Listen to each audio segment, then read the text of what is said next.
자, 이제 오늘 우리에게 주시는 하나님의 말씀 함께 보시겠습니다. 요한복음 6장의 말씀입니다. 요한복음 6장 60절로 69절까지 우리 한 절씩 교독하여 읽겠습니다. 제자 중 여럿이 듣고 말하되 이 말씀은 어렵도다. 누가 들을 수 있느냐 한대.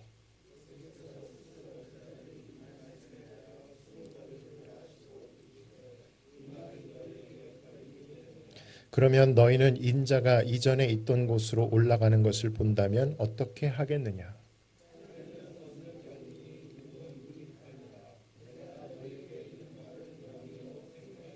그러나 너희 중에 믿지 아니하는 자들이 있느니라 하시니 이는 예수께서 믿지 아니하는 자들이 누구며 자기를 팔 자가 누구인지 처음부터 아심이로라.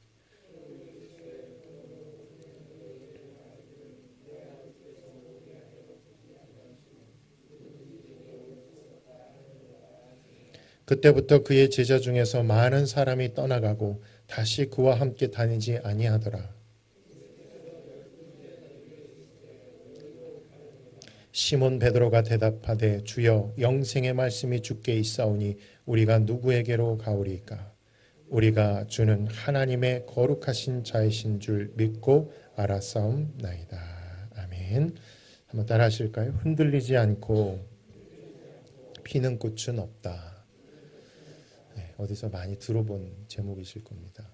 제가 참 좋아하는 시 중에 하나인데요. 도종환 시인의 흔들리지 않고 피는 꽃이 어디 있으랴라고 하는 시입니다. 잠깐 읽어드리겠습니다.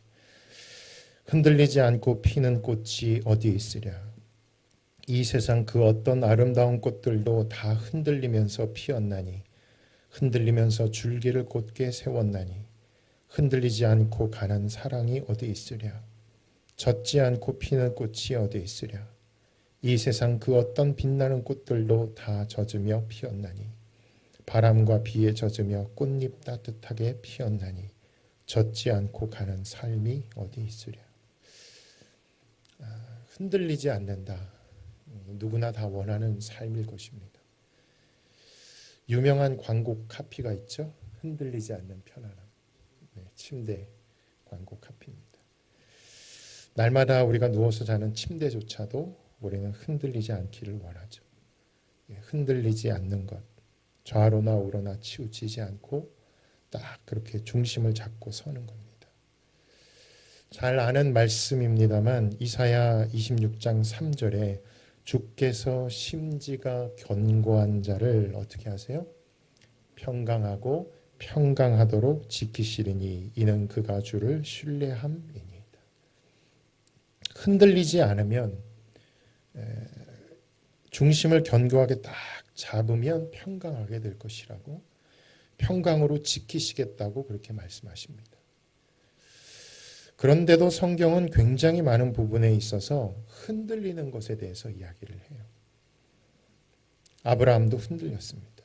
믿음의 조상 아브라함도 치우치지 않고 그래야 되는데 아브라함도 흔들려요. 기근이 들면 내려가 버리고 자기가 위태로워질 것 같으면 거짓말을 하고 그렇게 흔들립니다. 이삭도 흔들리죠. 야곱은 더 흔들리고요. 모세도 흔들렸고 엘리야도 흔들렸고 욥도 흔들리고 요나도 흔들리고 베드로도 또 사도 바울도 마찬가지입니다. 흔들리지 않아야죠.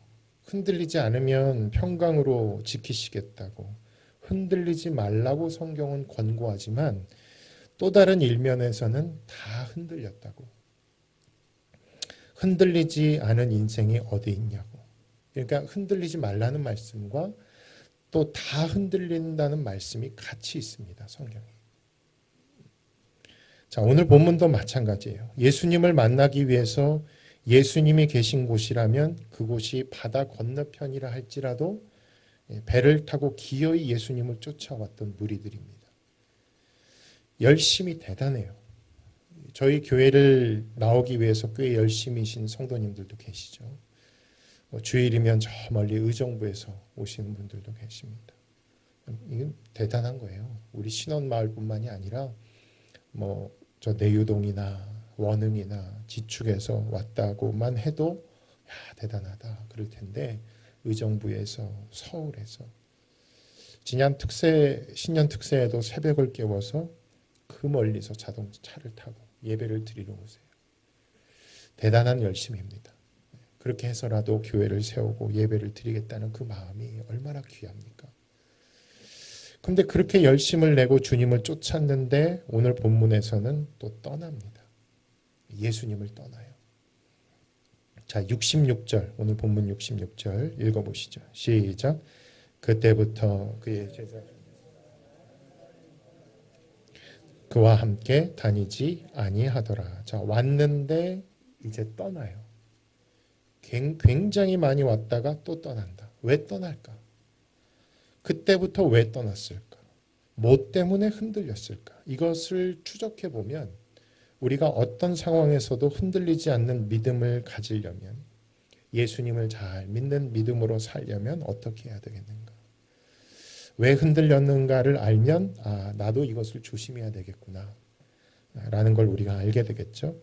자, 오늘 그 말씀을 나누려고 하는데요. 저들이 흔들렸던 이유가 뭔가? 첫째로 저들이 흔들린 이유는 예수님보다는 표적을 쫓았기 때문입니다. 예수님보다 표적을 쫓았어요. 저들은 이미 표적을 봤습니다.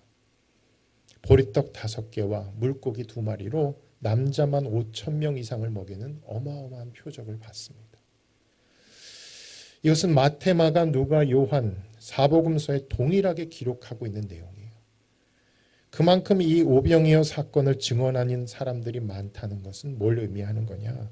이건 누군가가 만들어낸 이야기가 아니라 역사적인 사실이었다는 것이죠. 진짜로 일어난 일인 겁니다. 예수님께서 왜 이런 표적을 행하셨는가? 요한이 이 표적을 기록한 이유는 하나입니다.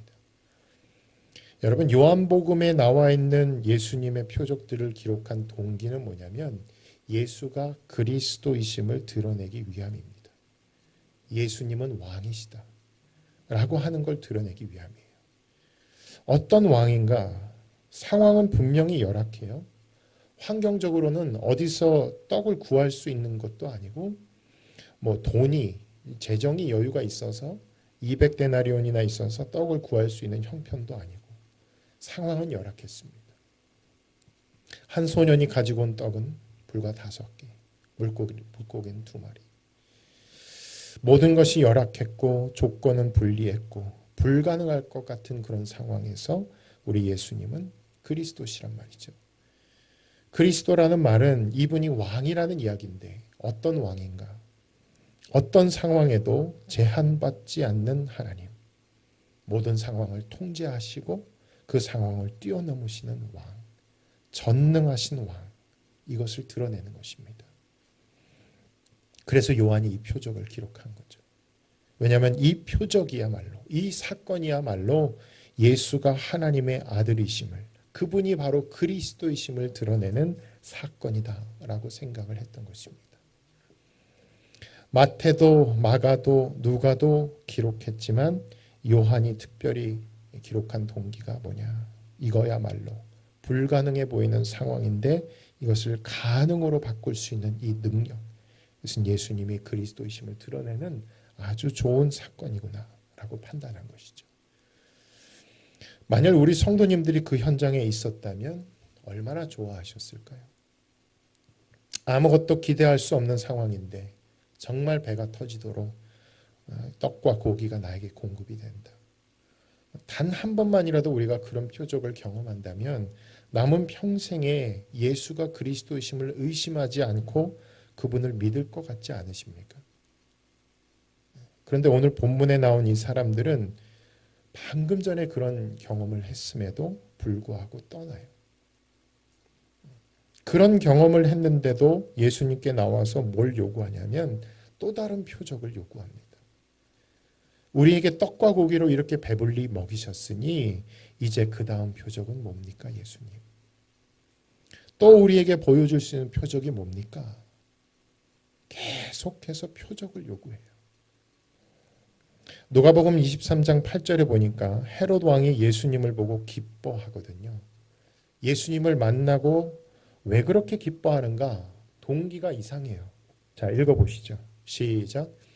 헤롯이 보고 매우 기뻐하니 이는 그의 소문을 들었으므로 보고자 한지 오래였고 또한 무엇이나 이적 행하심을 볼까 바랐던 연고를. 헤롯과 같은 신앙이 있어요. 예수님을 보고 좋아합니다. 기뻐합니다. 근데 그 이유가 뭐냐면 예수님 때문이 아니라 그 말입니다. 예수님 때문이 아니라 예수님이 이제 뭘 좀 행하시지 않을까? 예수님이 이제 뭘 좀 주시지 않을까? 이런 것 때문에 예수님을 좋아하는 거예요. 이런 헤롯과 같은 동기, 오늘 본문의 무리들과 똑같은 동기죠. 예수님, 우리가 당신을 믿을 수 있도록 또 어떤 표적을 행하실랍니까? 또 어떤 이적을 행하실랍니까? 결국 그런 동기로 예수님을 쫓아가면 어떻게 될까요? 헤롯은 결국에는 빌라도와 친구가 되어버립니다. 그리고 예수님을 십자가에 넘겨줘요. 오늘 이 무리들도 마찬가지. 예수님을 떠나버려요. 예수님이 더 이상 그런 표적을 행하지 못할 것 같으니까 떠납니다. 더 나아가서 예수님의 온몸이 채찍으로 찢겨졌을 때 무리들은 예수님을 그냥 없애라고 그래요. 예수님 치우라. 십자가에 못 박아 버려라.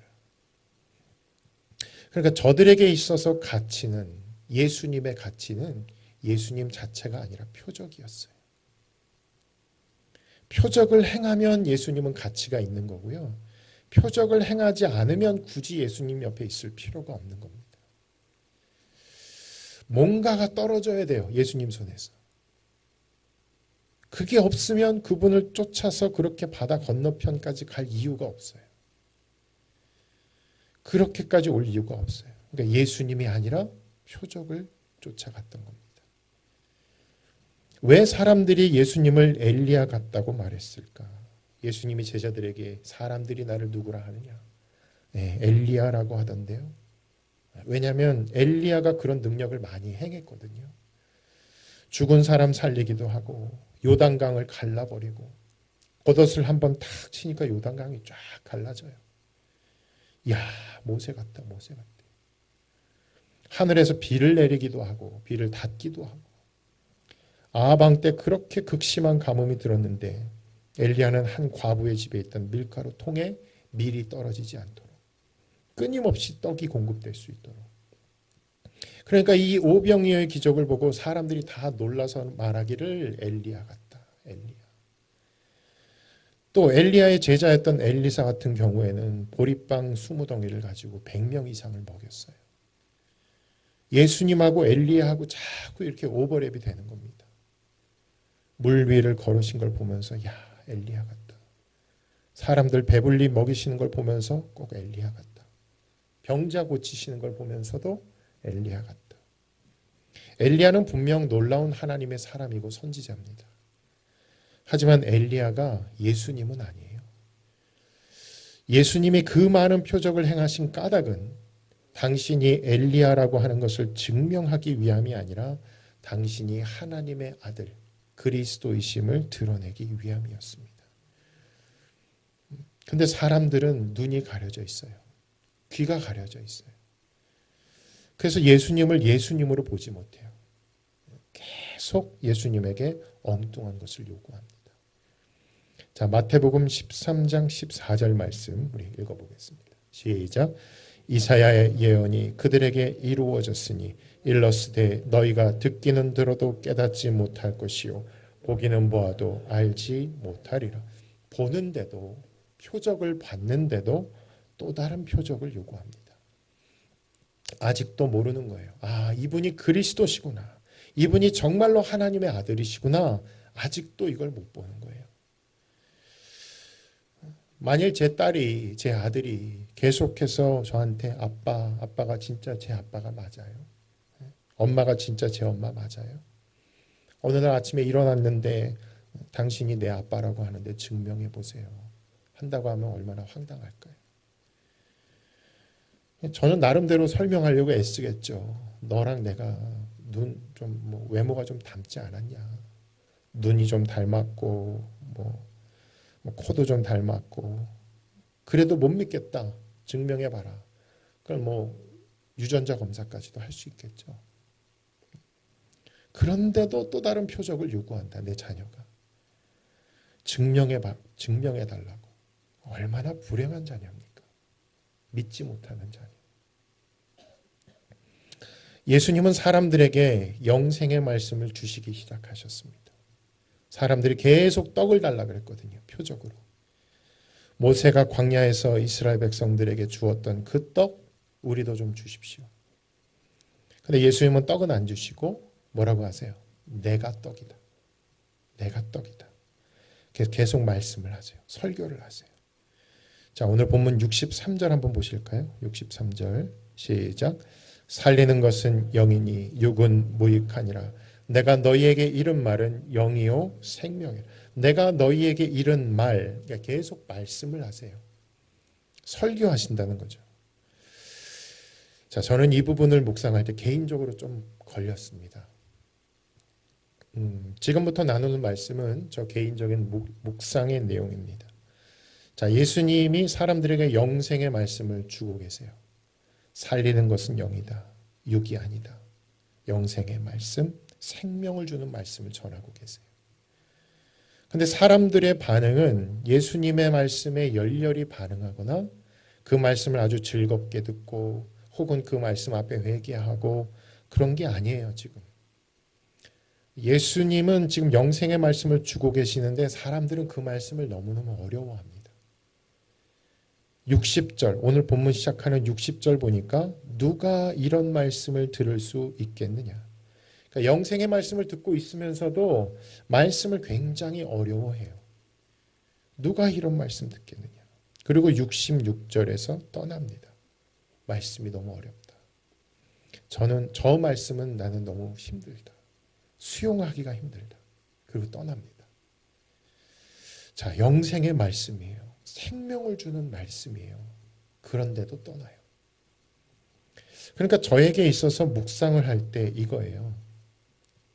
사람들이 우리 교회에 얼마나 많이 모이느냐, 혹은 사람들이 얼마나 떠나느냐, 유튜브 사역을 시작했는데 조회수가 얼마냐, 이것이 내가 하고 있는 이 말씀 사역이 영생의 말씀 사역을 하고 있느냐 아니냐를 결정하는 기준이 절대로 될 수가 없구나. 사람들이 많이 모이니까, 사람들이 설교 영상 많이 보니까 아, 내가 영생의 말씀 사역을 하고 있구나 라고 판단해서도 안 되고요. 사람들이 떠난다고 해서 우리 교회가 여전히 미자립 교회라고 해서 아, 내가 영생의 말씀 사역을 하고 있지 않기 때문에 이렇구나 라고 판단해서도 안 된다. 오히려 예수님은 영생을 주는 말씀을 전하고 있음에도 불구하고 사람들이 떠납니다. 그 말씀 너무 어렵다는 거예요. 그렇다면 오늘 우리 성도님들이 이렇게 모이는 게 내가 영생의 말씀을 주고 있기 때문인가? 아니면 그저 육신의 귀를 즐겁게 하는, 그냥 듣기에 아, 이 말씀 참 편안하다, 말씀이 쉽다, 그러면서 하는 건가? 이 질문이 제 안에 든 겁니다. 영생의 말씀을 주는 사역자로 저를 세우셨는데 과연 내가 그렇게 하고 있는가 하는 것이죠. 물론 다른 본문에 보면 예를 들어 마가복음 12장 37절 같은 말씀을 보면 많은 사람들이 예수님의 말씀을 즐겁게 듣습니다. 사람들이 즐겁게 들어요. 예수님의 설교가 모든 사람들에게 다 배척받은 것은 아니에요. 오늘 본문 같은 경우는 좀 특별한 거죠. 많은 경우에는 사람들이 예수님의 설교를 좋아하고 즐거워합니다. 자, 마가복음 1장 22절 한번 보실까요? 같이 읽겠습니다. 시작. 못사람이 그의 교훈에 놀라니 이는 그가 가르치시는 것이 권위 있는 자와 같고 서기관들과 같지 아니함이라. 그래서 사람들은 예수님의 설교를 즐거워했어요. 좋아했어요. 왜? 권위가 있으니까. 영적인 권위가 느껴지고 그래서 예수님 주위에 몰려들고 예수님이 바닷가에 계시면 바닷가 해변에서 예수님의 말씀을 듣고 예수님이 산에 계시면 또 같이 산에 올라가서 산상수훈 말씀이 그래서 설교가 되었던 거예요. 사람들은 예수님의 말씀을 참 좋아했습니다. 초대교회 성도들도 마찬가지예요. 저들도 말씀을 사모하는 열심이 있고, 사도행전 2장 42절에 그들이 사도의 가르침을 받았다 그러거든요. 이 사도의 가르침이 설교죠.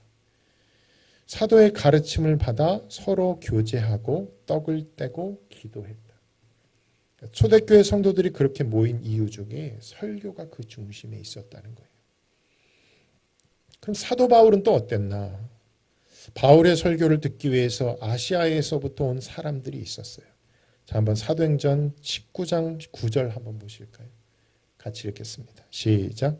어떤 사람들은 마음이 굳어 순종하지 않고 무리 앞에서 이 돌을 비방하거늘 바울이 그들을 떠나 제자들을 따로 세우고 두란노 서원에서 날마다 강론하니라. 강론했다. 설교한 거예요.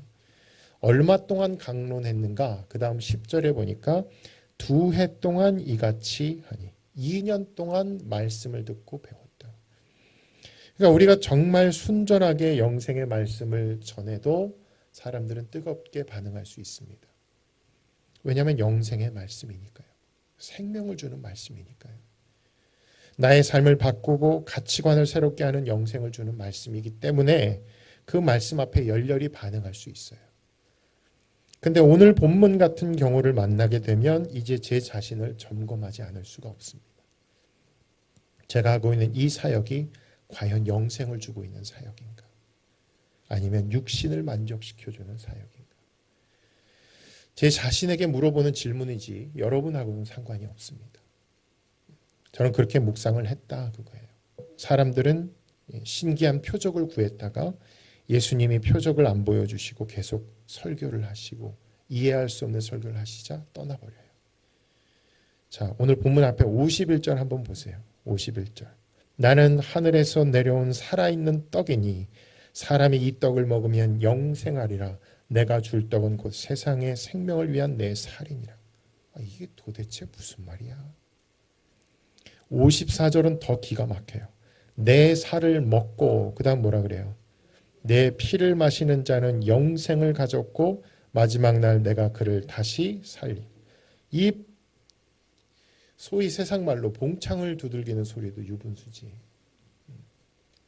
자기 살을 먹으라 그래요. 예수님이. 자기 피를 마시라 그래요. 사람들이 눈과 귀가 막혀 있잖아요. 보기는 보아도 보지 못하고 듣기는 들어도 듣지 못하고 그러니 이 말씀을 받아들이지를 못하는 겁니다. 이 말씀이 도대체 뭐지? 영생을 주는 말씀을 전하는데도 사람들은 막혀 있어요. 왜 막혀 있는가? 성경에 보니까 이것이 바로 이 세상의 신이 잘하는 일이라고 이야기를 해요. 이 세상 어둠의 주관자들이 하는 일이 뭔가 우리의 눈과 귀를 막아버려요. 자, 고린도후서 4장 4절 같이 한번 읽어보시겠습니다. 시작.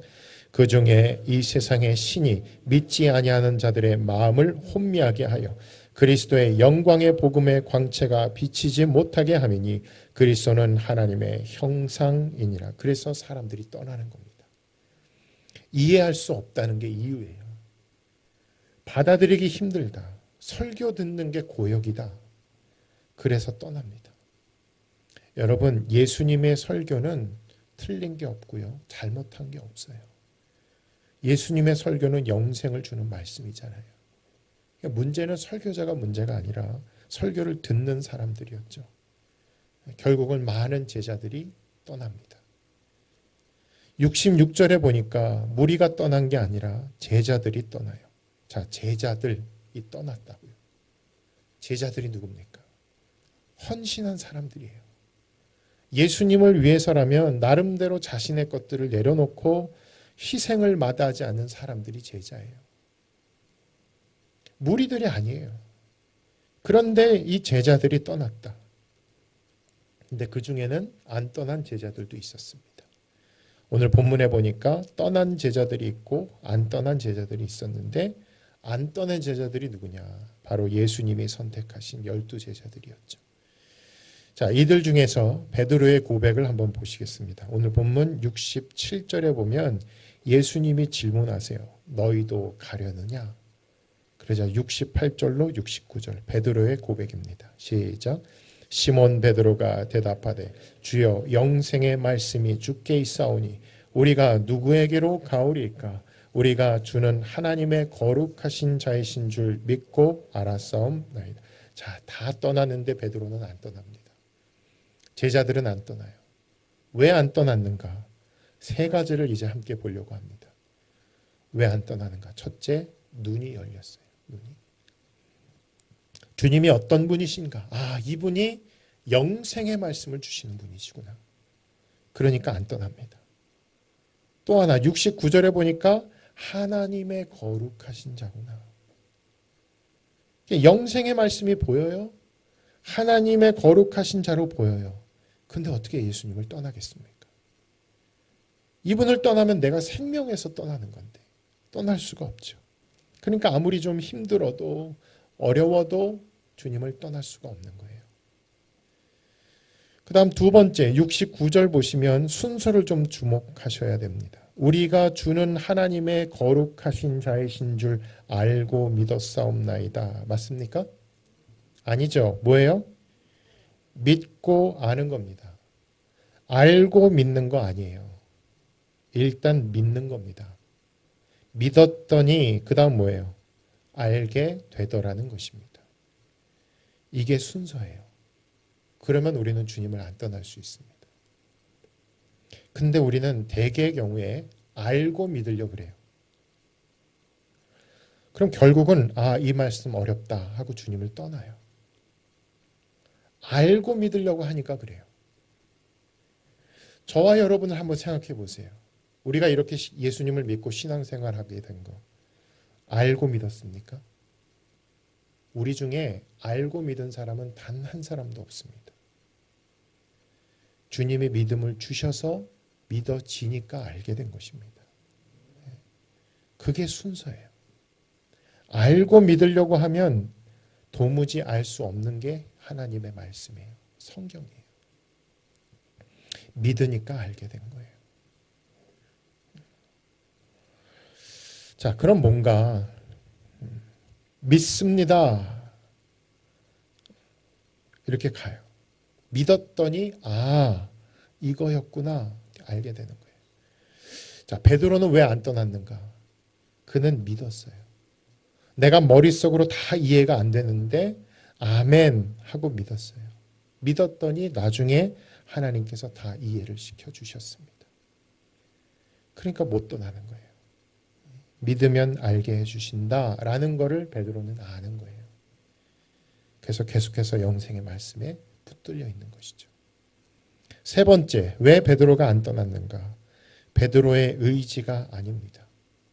베드로가 원래부터 그렇게 잘 믿고 신실하게 예수님을 따라가는 그런 인품이나 심성이어서 그랬는가? 아니에요. 베드로가 예수님을 끝까지 붙잡을 수 있었던 것은 65절에 하나님 아버지의 은혜 때문입니다.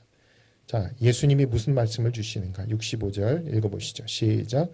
또 이르시되 그러므로 전에 너희에게 말하기를 내 아버지께서 오게 하여 주지 아니하시면 누구든지 내게 올 수 없다 하였노라 하시니라. 그러니까 이 베드로의 믿음 또한 영생의 말씀이 여기 있다. 주는 하나님의 거룩한 자이시다라고 하는 이 믿음 또한 베드로가 스스로 만들어낸 믿음이 아니라 내 아버지께서 이끌어 오신 것입니다. 내 아버지께서 그 믿음을 주신 거예요. 그러니까 그런 믿음을 갖게 된 거예요. 바요나 시몬아 네가 복이 있다. 이를 내게 알게 하는 이는 혈육이 아니다. 내 아버지다. 내 아버지께서 믿음을 주시면 그 믿음 때문에 믿고 그 다음에 알게 됩니다. 베드로의 의지가 아니에요. 베드로의 결정도 아니고 전적으로 하나님의 은혜입니다. 저와 여러분이 왜 안 떠날까요? 왜 주님을 안 떠날까요? 왜 예수님 곁을 안 떠날까요? 우리는 다 머리로 이해가 되기 때문입니까? 다 납득이 되기 때문입니까? 아니죠. 내 아버지께서 저와 여러분을 지금도 붙잡고 계시기 때문입니다. 붙들어 주시기 때문이에요. 지난 한 주간 또 어떤 일로 마음이 낙심이 되고 또 마음이 어두워지고 또 불안해지고 이게 정말 될까 싶고 의심도 들고, 근데 오늘 이 예배 자리에 또 나오셨어요. 이유가 뭡니까? 내가 원래 의지가 좀 강해서 그래. 아니요. 그렇게 생각하신다면 정말 꽝입니다. 내가 그렇게 의지가 강하다고 믿었던 베드로 어떻게 됐어요? 하나님이 떨어뜨리셨어요. 이게 정말 네 힘인 것 같냐? 네가 그렇게 의지가 강해서 믿음이 좋아서 예수님 곁을 지키는 것 같냐? 하나님이 베드로의 손을 놔버리세요. 그날 새벽 닭 울기 전에 그 의지를 꺾어버리십니다. 내가 주를 위하여 옥에도 가겠습니다. 죽을 각오까지 하겠습니다. 베드로의 의지, 베드로의 열심, 베드로의 믿음 때문인 줄 알았는데 주님이 그 손을 딱 놓으시니까 베드로의 실체가 드러나요. 내가 막 의지를 강조하잖아요. 그러면 주님이 어느 날 손을 놔버리세요. 그래, 네 맘대로 한번 해봐라. 네가 원래 그렇게 설교 잘하는 줄 알았냐? 하나님이 손 놔버리세요. 여러분, 모든 것이 주님의 은혜입니다. 주님의 은혜가 저와 여러분을 여기까지 오게 하신 것입니다. 다 떠나는데 왜 안 떠나는가? 내가 그만큼 믿음이 좋아서 그래. 천만의 말씀이에요. 내 아버지께서 이끌지 아니하시면 올 수가 없습니다. 하나님의 은혜예요. 자, 오늘도 저와 여러분이 흔들리지 않기를 원합니다. 근데 여러분 아마 또 흔들리실 거예요. 흔들리겠지만, 흔들리지 않고 가는 인생이 없지만, 흔들리지 않고 가는 믿음의 길이 없기 때문에 또 흔들리겠지만, 그래도 우리가 흔들리지 않을 수 있는 이유가 있다면 뭐냐?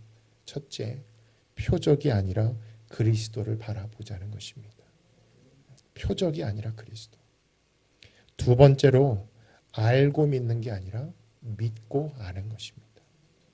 세 번째, 하나님의 은혜입니다. 전적인 하나님의 은혜. 이 은혜를 의지하셔서 이 한 주도 승리하시기를 예수님의 이름으로 축원합니다. 할렐루야.